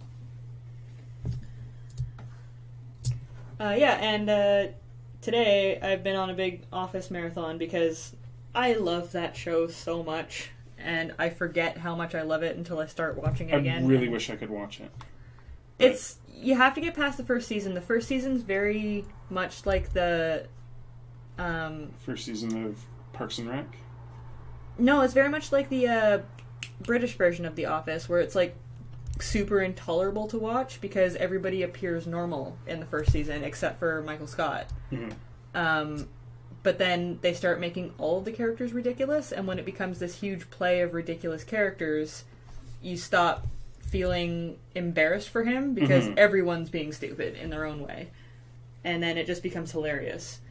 Plus, the US Office has this wonderful way of changing Michael Scott's character into someone that you eventually love.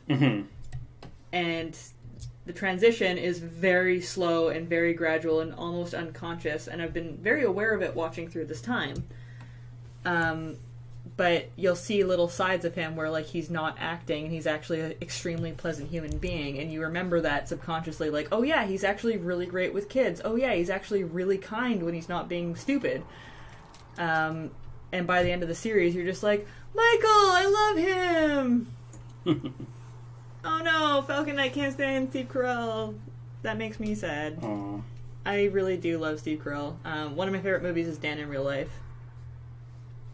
which you guys should all watch if you haven't. Well, except for the one who doesn't like Steve Carell. You should still watch it. Speaking of movies that you should watch, I recently discovered a little gem called Prisoners, which is on Canadian Netflix. From what I understand, it's not on American. But it's fantastic. It's very gory. They actually had to cut some scenes out to not get an NC-17 rating. That's mainly for, like, content, not, like, actual gore. It deals with some very heavy issues, but for the first time in a long time, it had a twist that I didn't see coming. Cool. And that doesn't happen often. So I can't can't recommend it enough. Please go watch the movie Prisoners. It stars Hugh Jackman and Paul Dano, who I cannot get enough of. That guy's amazing. Who is also Laserbeak's Fury. He's also in Little Miss Sunshine. He's also in another great movie called Ruby Sparks, and that's what made me fall in love with him as an actor. So, do it. Watch the movie. Alright, new topic. Anyone? We got 15 minutes left to chat about anything you guys want to talk about. Hey, Jeff, your Wes Craven looks really good. Thank you. It does. Your Wes Craven looks adorable. I love your style. I really like my Wes Craven here. I think he's turned out really good. I'm also really happy with how Freddy turned out as well. Thank you for drawing that. I didn't have the guts to. I'm not going to lie, I've been trying to not look over there as much as possible because I don't want to tear up. Aww. I don't know if we can talk about Doctor Who too much. I haven't watched it in forever. I have fallen off of Doctor Who recently, and... I'm sorry, Falcon Knight. Sorry, buddy. I love Doctor Who. I'm an old school Doctor Who fan. Doctor Who. Doctor Who. I'm the one drinking, Jeff. Only I may mispronounce words. Yes. I've been watching Doctor Who, like, essentially all my life. Like, since I was a child. YTV here in Canada used to run Doctor Who when the 7th Doctor was still new. Like, new episodes were coming out before its cancellation. So my first Doctor was the 7th Doctor, and I would watch... on Sundays, I would see the new Doctor, the 7th Doctor, and then Monday through Friday, they were running the old Doctor Who, which was very confusing for me as like an 8-year-old to see Doctor Who in color, different guy, on Sundays, and then Monday through Friday, it was this old guy in black and white. But, you know, I mean, I kind of figured it out quick enough. And, Buster, calm down. Then New Who happened, and... New Who. Yeah, it like, I didn't get on board for a while because I didn't even know about it. But then I did, and I really liked Eccleston. And like I say, I was late to the party, so everyone's all like, oh, well, you like Eccleston. You're going to love Tennant. You know, he's going to make you forget all about Eccleston. I was like, gosh, I don't know. Eccleston is really good. Yeah. I loved Eccleston. That sounds like it's going to be a hard act to follow. And then I finally saw David Tennant, and I was right. It was a hard act to follow because I don't really care for David Tennant as the Doctor, really. I don't dislike him, but to me, David Tennant always came off... He reminded me of the high school actor that everyone says is really great, but is just, you know, a high school actor, you know, has confused, you know, exuberance and bombacity with range.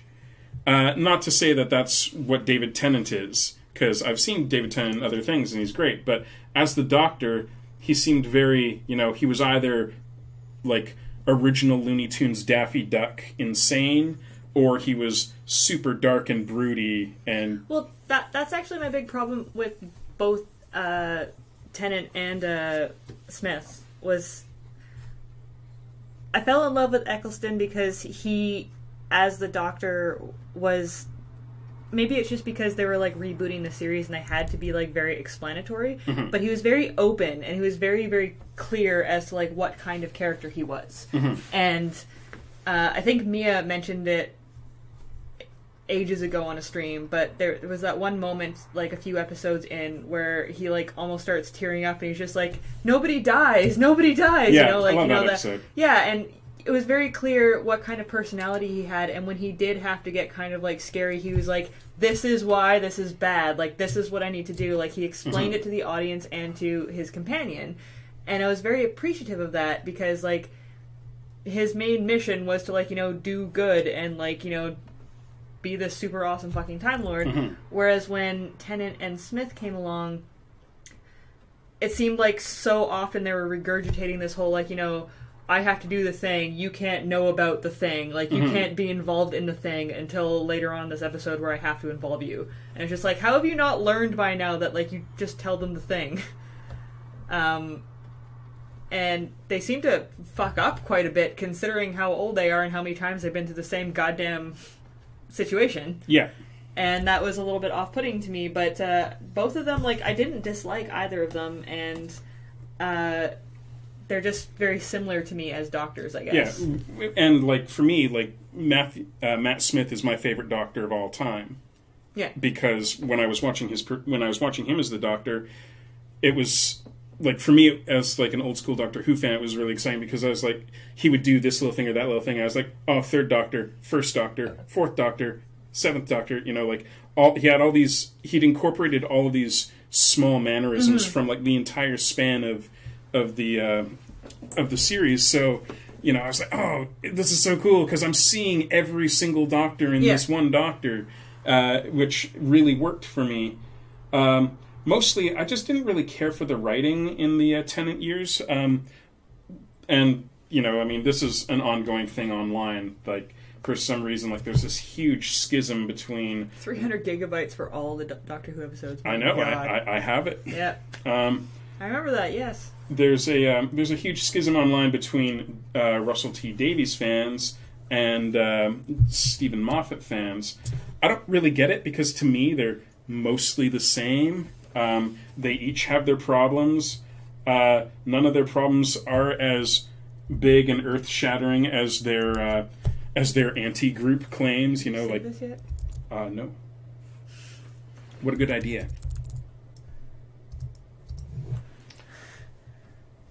Like, oh, right, save. I'm just waiting for Photoshop to crash on you and be like, sorry. Oh no, all that work. You know, like the Russell T Davies fans will, you know, they'll go on tirades against Stephen Moffat, who is apparently the worst human being who's ever lived, and then the Stephen Moffat fans will go on their tirades about how terrible Russell T Davies is, and I'm like. And I'm watching, I'm just like, Jesus, you know, they're both just these dudes, and they write a silly, you know, sci-fi series, and can we all just, like, get on board with the fact that neither one of them is better than the other? It's just personal taste. Yeah, absolutely. You know, Russell T Davies wasn't to my personal taste. He was much more campy and, to me, kind of kiddie than Stephen Moffat. So, and, you know, I mean, and that's fine because Lord knows Doctor Who has had his periods of campy, kiddie stuff. Mm-hmm. But he also has his periods of, like, darker, kind of creepy stuff, which is what I like when I get Moffat stuff. So, you know, while my preference is Moffat, I don't really have a whole lot to say about Russell T Davies. Other than, like, every time I see these comments, you know, Stephen Moffat is this and this and this, I'm like, all of those apply to Russell T Davies. And when I see them say, oh, Russell T Davies is this, this, and this, I'm like, all those apply to Stephen Moffat. Like, yeah, I have a really hard time pointing out, like, certain writers that I like, because, I mean, there are obviously, like, certain episodes during Doctor Who that I prefer more than other ones because they were either particularly clever or because the imagery in it was particularly good, or I just happened to personally really like the idea of that planet that they visited or something, you know? Mm-hmm. And, you know, some of them make me tear up, and I always respect a show that can make me cry, especially if it's a silly show. Yeah. But I don't know if it has to do so much with the writing as how it's pulled off, you know, like, people can take the simplest concepts, like, I mean, I guess Steven Universe is even a good example of that, you know, the silliest, like, you know, this is a very, like, kiddie show with simple animation, with, you know, very, exaggerated personality characters, and it's fucking heartbreaking, right? Oh, yeah. And there are so many ways that you could fuck that up, but they pull it off, right? So, like, it's how the episode is pulled off, and I don't know if there's any connection between the writers because I don't really pay attention to that much. Yeah, exactly. But that said, while watching Doctor Who, even in my most, like, hated episodes, there's still, like, a little glimmer of, like, you need to watch this episode because something happens between this character and this character that you need to watch. And that's one of the things that really drove me nuts about the Matt Smith years, was that if you missed one episode, you missed a key moment between him and River Song. Mm-hmm. And you're just like, what the fuck is happening now? Yeah, you really do, and it's getting more like that with Doctor Who too. Is that you have to pretty much watch every episode to really understand what's happening anymore. Oh, Admiral Mimo, you need to tweet that at me. The episodes that have been lost. One of these days, I am going to go watch through all the classic Doctor Who, and I'm very, very curious about like the missing Doctor Who episodes. Some of them have been recreated. Like some of them, they had the audio, but no longer the video. Mm-hmm. So like they've been recreated, like audio over like still images or whatnot. They've been really creative about it. It's really interesting. Huh. With Doctor Who currently with Peter Capaldi, I have nothing against Capaldi as the Doctor, but one. I can't understand any episodes of him yet. I can't understand him most of the time, and it's weird because, like, I mean, I usually don't have a problem with Scottish accents, but he talks so fast and his accent is so thick that I have had to watch it with subtitles on to understand what the Doctor is saying, and that's not good. But more than that, I'm just so done with Clara as a companion. Yeah, I didn't like her when she was in the Smith ones either. Yeah, I've never really enjoyed Clara. That is to say, I've never enjoyed the Clara... I miss Donna so much. Oh, Donna was great. I liked the Clara we originally got, Souffle Girl. Yeah. She was great there. And I even liked her when she was in that Snowman episode that I don't remember the name of. I didn't care for that one, the Christmas special. Mm-hmm. I liked her in that, but then she died at the end of that, too. Wasn't that one the one with the shark? No, that's a different one. I like that one a lot. Yeah. But and then we finally got a Clara that stuck, and it was the least interesting version of Clara. It's like we had these two really interesting versions of Clara, and then the Clara that we're going to be with for the series is the least interesting version. And it's just like, oh. That blows. That's lame. And yeah, I just don't enjoy Clara very much. I tend to find that she's written not unlike the way Korra was written in the first two... or in at least the first season of Korra, and what I saw of the second season of Korra. She immediately forgot every lesson that she learned? Exactly. Yeah. Which is super frustrating. Balthazar says Claire is like a walking plot device. Yeah, it's weird. And that's a thing I hear constantly from people that don't like Stephen Moffat is like, oh, Stephen Moffat only writes, exceptional people, whereas Russell T Davies wrote real people. I'm like, that's not true. Yeah. Because there was nothing special about Amy. She was just someone who the Doctor met when she was young, and that's the only reason she's special, is that the Doctor met her when she was young, so she got pulled into all this crap. Yeah. Which, by the way, I love that episode. That's probably my favorite Matt Smith. Oh, yeah. The first, 3 episodes. So good. Which is maybe one of the reasons that I'm a little bit soured against him, because the first 3 episodes with Smith were so good, and then I totally lost the boner for him, so to speak. But they'll be like, oh, well, Russ T. Davies, it was all regular people. I'm like, do we not remember Rose, the self-fulfilling, amazing prophecy, bad wolf, whatever? Yeah. Don't try to claim that, And Donna, for fuck's sake. Yeah, come on now. I'm going to be your saving person.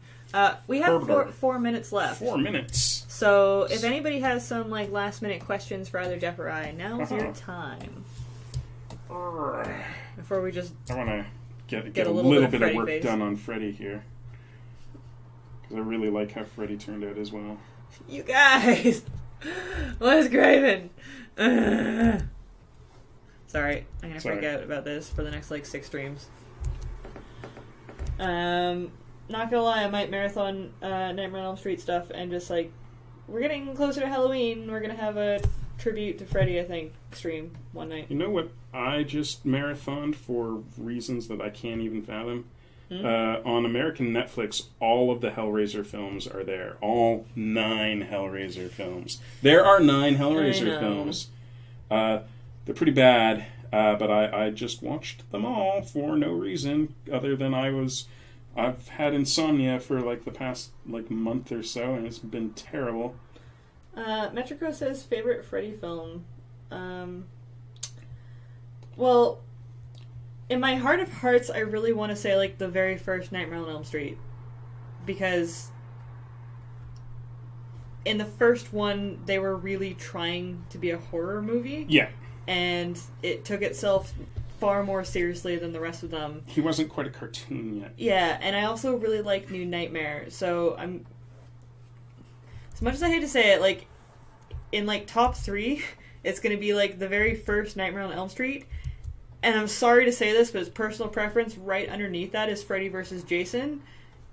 The reason for that being, I was a huge fan of all of those films growing up.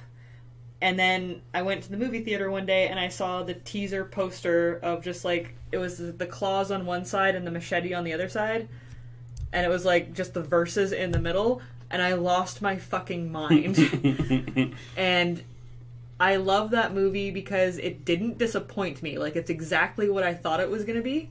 And that happens very rarely. Yeah, no doubt. And just like the opening, and like Robert Englund hadn't been in one for so long, and you hadn't seen like the Jason stuff for so long, and we all know how Jason X turned out, so it was so nice to actually just like see classic Jason. And I was just stoked with the whole thing, and the second that they actually like pulled him into the real world and the showdown between Freddy and Jason happened, I was literally, like, holding on to the sides of the chair in the theater. Like, I was so excited. Yeah, and it did not disappoint, 100%, for what it was, that is.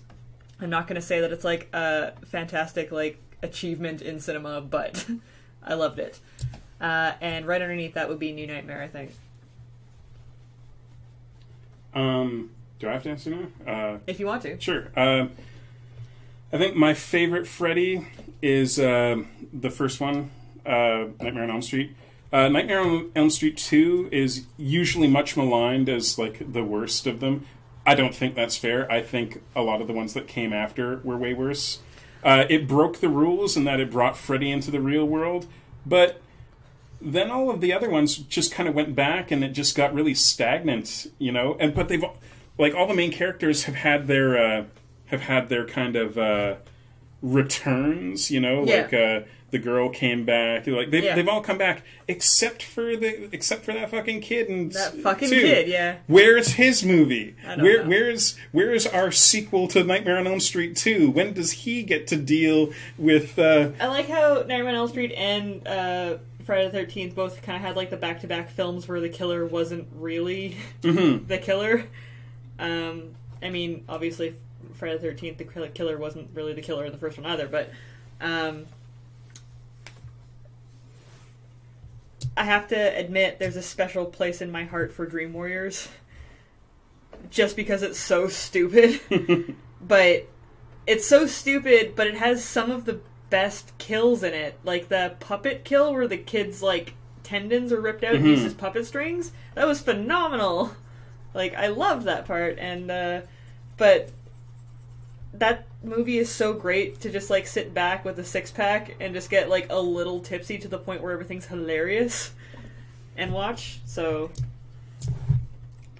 I like the new Halloween movies too. I haven't seen them. I am unqualified to give my opinion on Rob Zombie's Halloween. They're 110% like a different genre from the other Halloween movies. The other Halloween movies had, like, their scare factor was tension. And, like, where is he? What's gonna happen? Like, who's gonna go next? In the new Halloween movies are just flat out disturbing. So they're both very scary in very different ways, but I like them both. It could have been no, what have I done? It could have been a completely different series and I would have loved it equally. Cool. I'll have to check it out sometime. Like, because I'm a huge fan of the first Halloween movie. It's one of my favorite horror movies. Don't go into it thinking that it's going to do it any justice. Go into it being like, this is a brand new genre, with the same way that I was describing the new Nightmare on Elm Street, new-ish. All right, guys. Any last questions before we call it for tonight? While we're waiting for any last questions, I will direct you to the area below the stream where you can donate on Patreon. If you become a $3 patron, you're going to see all of the sketch art from these streams. Like stuff like this, where we do lines and like the blue stuff in the back. You'll get those. And the $10 patrons will get the final product when they're done. Yes, it's going to be same time, same place next week. Same bat channel. Nice. And dang it. For anyone who maybe doesn't know, I have a webcomic. Why do we only stream for 2 hours? Because it's really difficult to draw for more than 2 hours. I know that we've been passing the buck off to each other recently, but you should see me during the day when I'm actually drawing webcomics. I need to stop for like half an hour in between because it's difficult to hold your arm up there. It's true. I have no idea why Twitch did not send you an email about the stream. I don't know how that works. It's definitely much better than it was on Picardo, because Picardo would tell people half an hour into the stream. But I don't know. Some people just don't get informed about it, and a lot of people will come in 2 hours, like right before the end, and be like, "Oh, you're done? Shit." Aww. So, yeah. So you guys should donate on Patreon. We are in the process of hunting down our printer, and very soon we're going to be showing some guest comics, so I have time to put together a book. That's going to be exciting. So dollars from Patreon are all going into books soon, and I think very soon we're also going to have a new level for $20 and above. Get a free book. Yeah, you can follow us all on Twitter. All of our Twitter handles are below the stream. All of this is in the information. I made it all the way to the end of the stream without fucking it up. I totally use Twitter all the time, by the way. Like, I'm on there constantly. Constantly. My friends call me the Twitter master. They don't call me. I am the Twitter master. Oh, man. I'm twiddling and twaddling all the time. Are you also the wizard master? Yeah. In your dreams? Can you walk in your dreams? Sorry. I apologize to anyone who follows me on Twitter, because I don't really go on Twitter all that much. All you're going to see on Twitter, especially right now, is just me posting about like my friend's cancer fund, and that's it. And this stream, which is awesome. Yeah, and the stream. You know, I always retweet when you tweet about the stream. You should follow me on Twitter, because you're going to see so many pictures of pug dogs. I thought you were talking to me first. I'm like, don't I follow you on Twitter? I'm sure I better. must. I'm sure I must, because I retweet you. Yeah. If you want a lot of tweets about pugs and comics. Oh man, who doesn't? This girl right here. Yeah, got you covered for all your pug tweeting needs. Yeah. And if you want to watch ancient streams, I don't know exactly what's happening with Twitch right now. All of our old streams are broken into pieces, so they're taking up all of our spots as far as how many streams we can have backlogged. So I'm being very careful about exporting all the streams recently, but there's like 12 or 15 logs of streams on Twitch in the backlog, and 3 of them will be the same stream, and I'm guessing that every time you guys say, hey, something happened to the stream, it went down, it's cutting it and counting it as a new one. I've actually been trying to put the ninja back into the comic recently. I can't think of a good one. I'll try, I promise. Sephiroth, I'll try. Anyway, this has been our stream. Ta-da! Tell your friends. You should come hang out with us. We drink and draw stuff. It's We're super great. cool. We're super cool. And I guess we'll do our countdown now. Alright, let's count. 10, 9, 8, 7, 6, 5, 4, 3, 2,